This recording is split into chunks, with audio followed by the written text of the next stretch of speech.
Hello, everybody. I'm here today with Joanna Swash, who is the CEO of Moneypenny. For those of you who don't know, Moneypenny is a call answering and live chat receptionist business. It has been invested in by ECI. I think they invested November 18. Is that right, Joanna? Yes, that's right. And as a business, you have over 25,000 customers. You're about 50 million turnover. You've grown 20% more or less year on year. And you have about 1,100 people in the company. Correct. Now, that's quite an amazing little organization you have. And I'm here to talk to you really about how this last year and a bit has been. So navigating your way through a pandemic, and I would have believed your business would have had a bit of a challenge. I know you and I have talked a lot, but I would love you to share some of those stories and insights with us. So would you mind just telling us a little bit, going back in time, to what happened in 2020 and everything all first occurred? Yeah, so our story then of how all this happened. Well, I'll start with saying that we bought a business in February 2020 in Atlanta. And so there was myself and a couple of team members out in the States signing the deal, flew back. I think it must have been the 20-something of February. This new telephone answering business to give us a much bigger platform in the States. There was a bug going around, let's say. And we were actually given some Savlon to put up our noses by one of our colleagues in the States so that we didn't catch it on the plane on the way home, and how we've all moved on since then. So we came back to the UK expecting full well that we would be back out there, big transition team, integration teams in March, and that we would be all over this business, which was Voice Nation in Atlanta. Clearly that didn't happen. And I remember coming back into the office, I think it must have been the first week of March, and we sat down as a management team and we said, we need to create a home working model. And I think we've probably got about 2.5, 3 weeks. And, you know, our CTO, Pete, fantastic. And he goes a little bit white, and you can see it, and he's thinking, oh, that's just not possible. You know, we've never considered a home working model. It's not something that we've ever thought of. Goodness knows how it would work. And it was just nowhere near our agenda. If you'd have said what's important to me at the beginning of last year, probably my biggest thing keeping me awake would have been office space here in Wrexham. How do we keep growing with this growth rate when actually we've got 100,000 square foot? We've only been in here five years, and we'd be full. So that was the problem. And it was amazing, Ruby, because we did it. And I think this is such a good example about what you can achieve as a team. If you put your mind to the problem, everything else goes out of the window because you have to fix that issue. You've got no choice, have you? And yeah, 2.5 weeks later, we had 1,000 people, 900 people, all working from home. Some of the tech was a bit ropey, as I'm sure everybody's was. But you know what? At least if you can get the 80% sorted, go and do the 80%, make it work as best you can, and then go and do those edge cases and make those work as well. And it was just an incredible year. And, you know, as I said, I suppose it just shows what the team is actually capable of delivering when you can put all those things together. I like that. It's the art of the possible of the team, isn't it?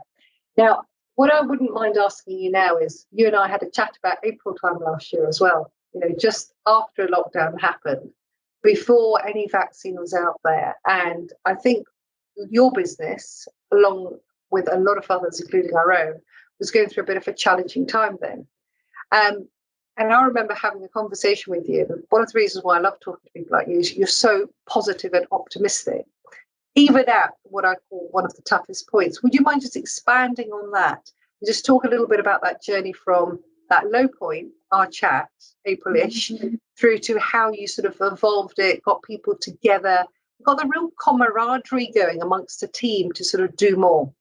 Yeah, we did. And our experience was, as businesses started to lock up their offices and go home, actually we're in it was a storm of, we've got our people all moving to home working, and we had all our clients, their call volumes and their chat volumes were going up, because rather than doing an overflow outsource to us, they were just diverting all their phone calls to us at once. So we knew that we had to keep delivering service levels no matter what we did. And then it got to April, like you said, Ruby, and this was really the moment when we all started to go grey, I think, in that there was this moment of thinking call volumes just dropping through the floor.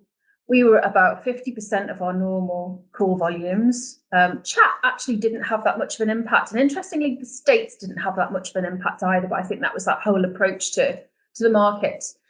And I remember standing in my kitchen in April thinking, you've almost got this risk analysis for most other things that might happen, but global pandemic was nowhere on it. And we had to almost give my head a wobble and think, okay, we can either hide, survive, or thrive. And I created these 3 states of mind so that the team could all buy into a state of mind rather than buy into something that was all just a bit ambiguous, and say, right, we're not going to hide, we never have. So we're not going to put our tin hats on and wait for it to be over. We're never in survival mode, normally.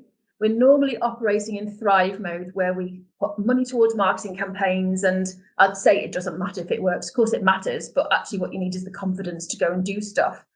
And I said, we still need to behave like that. So there needs to be a big part of our mindset that needs to survive. How do we cut costs? How do we be more efficient? How do we make sure that our service levels don't suffer, even though we're at home, we've got fluctuating call volumes, etc. But how do we go and absolutely maximize this business growth opportunity, i.e. outsourcing has almost never been on the agenda as much as it was in the first half of 2020. And so as a business, we had to really embrace that. And so the other phrase that I created was brave and bold. Because you can either hide or you can be brave and bold. So we decided we were going to go with national advertising campaigns at a moment where nobody else was buying media. They couldn't give this stuff away half the time. And we were doing national full page ads about now's the time to rethink how your office works. We're not going to go back to the old ways of working. And it was really tapping into that change mindset of leaders. We saw exactly the same behaviors, if you think about it, in the downturn, so 2008, in that it's that time where leaders step back and think, okay, I've been doing it like this for goodness sakes, how long? How do I need to act and behave going forwards? And what are other people doing that I'm not actually doing yet? And so we tapped into that mindset of change. This is the moment to change. This is the moment to reimagine your office. This is the moment to say, how can I be more cost effective, productive, efficient? How can I get better engagement with my people?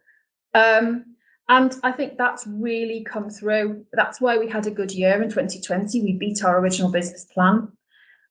We needed to make sure that we kept our founders and investors happy.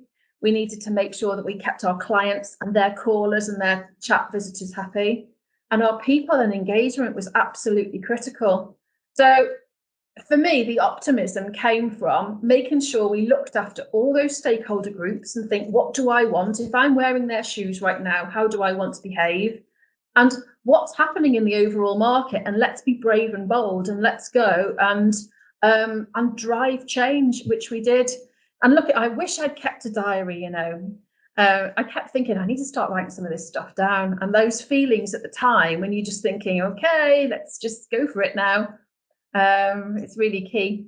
That's so true. I think when you go through the experience that we've all gone through, we kind of, I always describe it as you walk to the edge, a cliff edge, on certain feelings, thoughts, concepts, and you surprise yourself how different your perspective is when you get to that edge, which for me has been a great learning curve. What else I wanted to ask you was, at the heart of all this, and to capture that fantastic growth that you have this year, have been your employees. How have you managed to keep them engaged? What have you done that's been different with them? Because I hear lots of good stories, including certain stories about turkeys at Christmas. So can you just tell us a few of those insights? Shall we start with turkeys at Christmas then? So let's go almost right to the end of 2020. Nobody had seen each other for so long. They'd all been working at home. And from a management team perspective, and all leaders, we need to engage with our people, don't we? So we always have to think, what's the driver behind a turkey? So the problem that we were trying to solve was, how do we say hello and embrace our people and make them feel special after the most difficult year anybody has ever had, personally and from a business perspective? we're only a little part of people's lives, aren't we? It's only work at the end of the day, and they've got all this other stuff going on in the world. So how do we engage them, make them smile, have this sense of togetherness?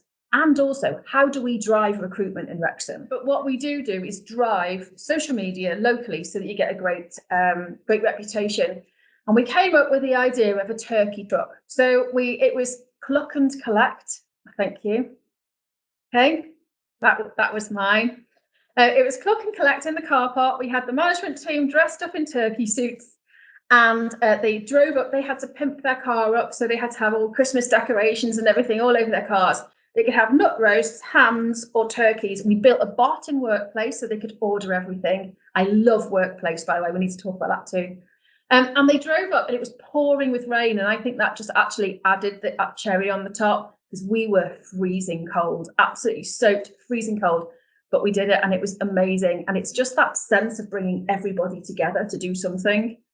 But we did quite a lot of that throughout the whole of the year. Can I tell you some more? Yes, please. Absolutely. Love to hear some examples. Okay. What else did we do? There was a scare fest locally in Wrexham. So it was like a drive-through Halloween thing. So we took a whole night. We took the press night, and we gave everybody tickets to drive through scare fest with their families, because you still need to do something with your people, even though you can't physically interact with them in the same car. But actually, you can give them experiences, can't you? You just have to be really creative about how you deliver that. We'd send them, we've got some great companies locally that would bake brownies and everything. We'd send them, I hand wrote every note for everybody, thank you so much for all you're doing. Keep smiling, here's some brownies. Oh, NHS as well. So we baked cookies this time for Valentine's Day. We said nominate a family member or a friend who works for the NHS or works in care services, and we sent them cookies on their behalf. So that was our Valentine's Day present. But what's been really a key thread throughout it all was Workplace, which I absolutely love that. We've had it in, we were part of the beta test group about 4 years ago, whenever they first got launched. And we used that anyway. We had really high engagement levels, and they've always used it as a case study. But that's really come into its own. I've done videos, on a Sunday morning, walking the dogs with a bit of a business update. I've done walk around a completely empty office, posted up all the stats, figures, everything we've been really open with, so that they felt that they were really getting the information from the horse's mouth almost, so they had it at that moment in time, and that's really been super, super helpful. We've had lots of mental health groups on there too, so that people just felt connected to their teams, even though everybody was working remotely. It's been hard work, I think, for all leaders to be able to go and keep that engagement level high. Topped off by the fact that a couple of weeks ago we were named in the top 20 best 100 large companies to work for in the UK, and to have that in the pandemic year, then I'll take that as a bit of a win. Now, definitely congratulations that are in order there. How has ECI been throughout the process? Obviously, you're an investor, and as you said, you went through a bit of a tough time. All volumes dropped. You sort of been doing all this stuff. How have you found them? I have found them super, super supportive, and I've said this in other forums and discussion points. All the way along, it was about providing us with the appropriate resource at the appropriate time that wasn't forced down your necks at a time that you didn't need it because you had other things to concentrate on. We had weekly sessions with them, but we didn't feel like they were asking information all the time. We had to feel like they really trusted that as a management team, we had the skills and the resources and the tools and the wherewithal, I suppose, and the motivation to go and make the best of our current situation. And also, we had to be careful. We had to have one foot on the brake and one foot on the accelerator, because we could have sped off and just grown and grown. But our current client base, we needed to make sure we looked after those. So ECI were very, very supportive all the way through. But that's been my experience with ECI anyway. I think they've been really great to work with. Another question I'd like to ask is a little bit of feedback, actually, if you wouldn't mind. So we've had the privilege of working with you on one of those senior appointments during the course of this year, and we got the opportunity to actually meet your entire team and get you to run through our leadership dynamics and our PACE models, which is our own IP that we've developed. And as a CEO in mid-market portfolio company, and I know you started off quite well, do I really need to do this? I've done a few of those.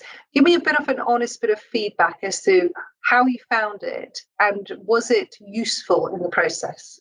Okay, I'll go straight to the end again. Yes, it was really, really useful. But I remember the conversation. I phoned you and said, "Oh, Ruby, I don't know what these results are going to come back like. It didn't really feel very appropriate to me." And I get the results back and think, "Oh yeah, that really is me to a T." I love the way that you've mapped everybody out so that we can all see how we all interact with each other. And they were absolutely spot on. I really do believe in the whole science behind profiling and having the words to describe ourselves, for one, and each other. Because you could describe what you wanted to eat off a menu, couldn't you? But sometimes to describe how you think, it's a real skill to be able to find the words and the way of expressing that. And that can only be a really, really good thing. So I think if you have got clients out there that haven't actually gone through that process yet, I would absolutely recommend it, because I just think it's all about the 1% for me. If you can go and do something that makes you and your team 1% better, marginal gains, you need to go and do it, because there's no one big magic button you can press, is there, to go and drive change and growth. But that has been a great process. Thank you very much. Really appreciate that feedback. Lastly, I want to talk about the future, Moneypenny. And you're obviously got a great platform and continue to grow. And I know there's big plans to grow, maybe internationally, maybe US. There's some sort of spoilers there, but could you just give me some insight to what the future holds? What I need to make sure I do is to motivate my team and keep pushing for growth. We're trying to maintain a 20% year-on-year growth rate, which, as we all know, gets harder as we all get bigger. But look at the US market. It's massive. There is no other player out there with the same kind of go-to-market proposition as Moneypenny has. One receptionist, as if based in your office. There's nobody looking at outsourcing for large companies, their switchboards, etc. And so the opportunities that we've got over there now to take this UK model of looking after larger businesses, law firms, accountancy practices, put those actually there into the States and make it work out of the new Atlanta location, I just think it's enormous. Plus, there's the live chat opportunity too. We've really grown live chat over the past 18 months, almost from nothing through to a significant amount of revenue. But there's so much more we can do on that as well, both in the UK and fresh market in the States. So for me, it's about making sure that we continue to look and refine the management team so that you've got the best people doing the best possible job at that moment, and that we're all appropriate for our roles, and that we are maximising all the different opportunities that come along. We also have to make sure that we are all over AI, and we work a lot with Pete, who's our CTO, who's incredible, that the knowledge base is AI side of it, just so that we can go and be a aggregator of all this technology that would normally be only the preserve of the really large corporations, and turn that into something that smaller businesses and medium-sized businesses can use. So I am optimistic. I'm always looking at everything through a bit of a pink, rosy tint, because I just think for a business that wants to be brave and bold and wants to get out there and wants to take some risks, then I think there's a huge opportunity for us. Thank you very much, Joanna. I've thoroughly enjoyed our conversation. And I've said it before, I'll say it again, it's a double whammy pleasure for me to be actually talking to a female CEO. I'm hoping there'll be many more to come. Ruby, thank you as always. It's lovely to chat to you.